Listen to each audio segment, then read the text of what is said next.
भैया के भइले ललनवा त बहिनी खबर पाई, बहिनी संदेश पाई हो।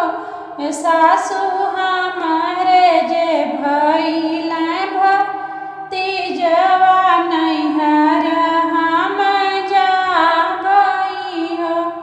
हे सासु हमारे तो भइले भतीजवा नैहर हम जाबई हो।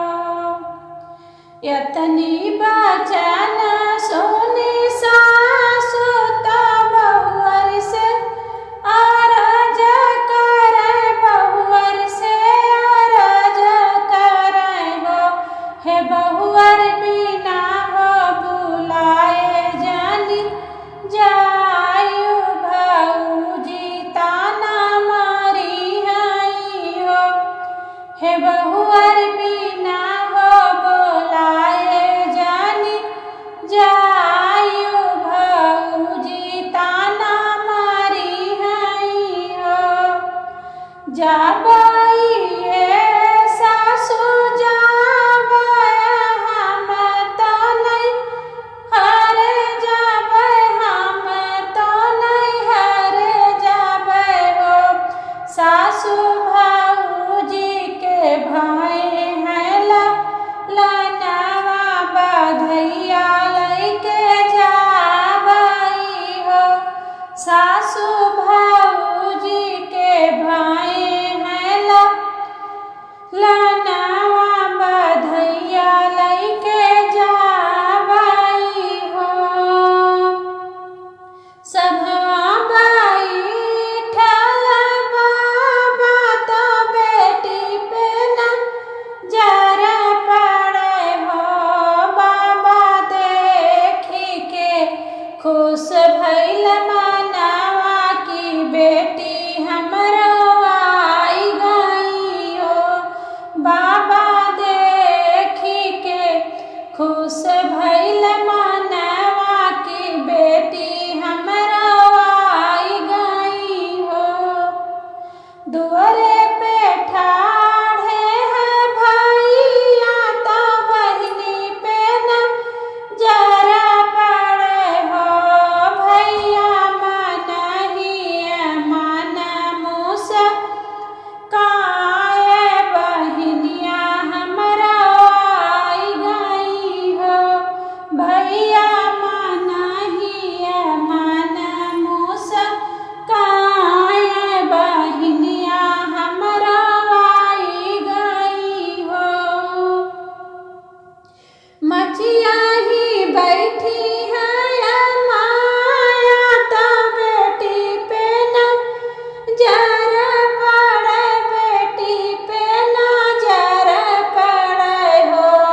माया उठी रे जैसे लगावे, बेटियवा हमरो आई गई हो।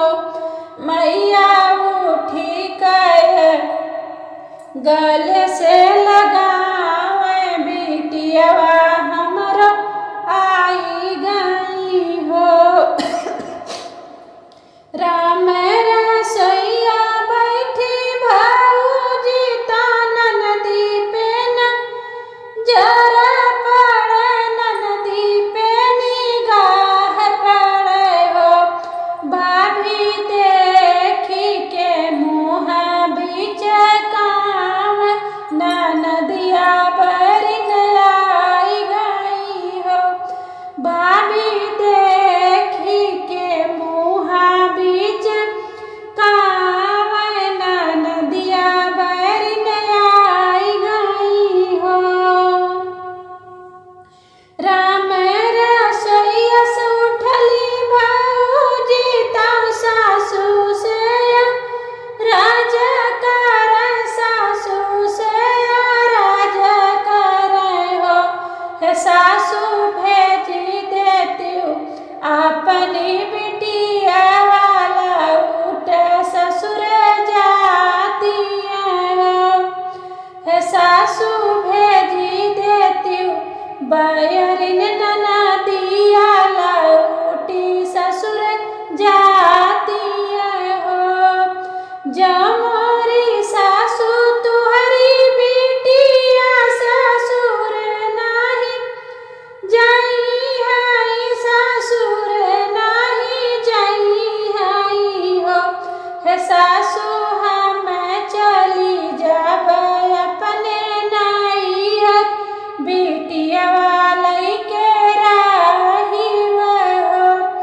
हे सासू हम चली जब अपने नैहर बेटिया वाले के राही हो। कि मोरी बेटी तेल ढरकाई कि नौनवा चोराई कि नौनवा चोराई हो। हे बहुअर की